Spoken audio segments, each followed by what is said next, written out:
किसान एक बहुत गरीब किसान था। वह अपनी बेटी के साथ एक छोटी सी झोपड़ी में रहता था। उसके पास खेती करने के लिए इतनी कम जमीन थी कि उसकी फसल को बेचकर उसे बिल्कुल थोड़े से रुपए मिलते थे। उन रुपयों से वे लोग ठीक से खाना भी नहीं खा पाते थे। वह राजा के पास अपनी समस्या लेकर आया। राजा दयालु थे। उन्होंने किसान को अपनी जमीन में से कुछ जमीन दे दी खेती करने के लिए। उन्होंने कहा, यह जमीन तो हमारी ही रहेगी, लेकिन उस पर उगने वाली फसल तुम्हारी होगी। किसान ने राजा को बहुत बहुत धन्यवाद दिया। एक दिन वह खेत की जुताई कर रहा था। तभी उसका हल किसी कठोर चीज से टकराया। उसने वहां खोद कर देखा तो उसे सोने की एक ओखली मिली। किसान ईमानदार था। उसने अपनी बेटी से कहा, हमें यह ओखली राजा के खेत से मिली है। जिसकी जमीन है उसी की यह ओखली भी है, इसीलिए हमको इसे राजा को लौटा देना चाहिए। किसान की बेटी बोली, नहीं पिताजी, आप ऐसा मत कीजिए। आपको सिर्फ ओखली मिली है। यदि राजा ने आपसे इसकी सोने की मुसल भी मांगी तो आप क्या करेंगे? आप इस ओखली को अपने ही पास रखिए। लेकिन किसान को यह बात ठीक नहीं लगी।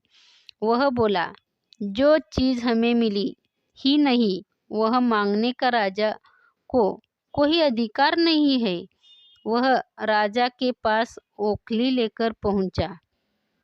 लेकिन दरबार में ठीक वैसा ही हुआ जैसा कि किसान की बेटी ने सोचा था।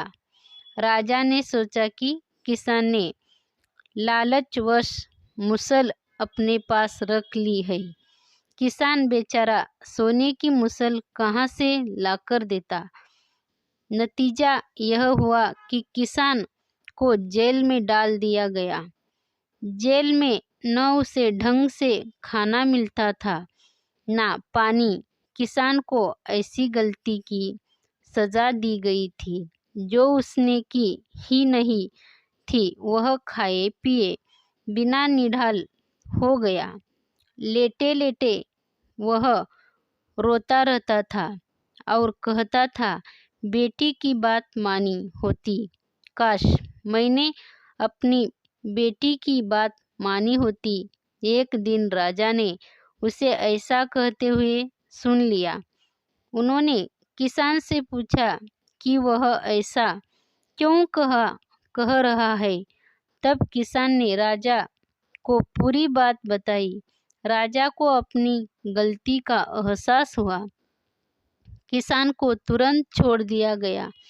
किसान की बेटी को राजा ने दरबार में बुलाया। उससे बातें करने के बाद राजा को पता चल गया कि वह कितनी बुद्धिमान है। किसान की बेटी को राज्य के खजाने का मंत्री बना दिया गया। उन्हें रहने के लिए घर और सभी सुख सुविधाएं दी गई।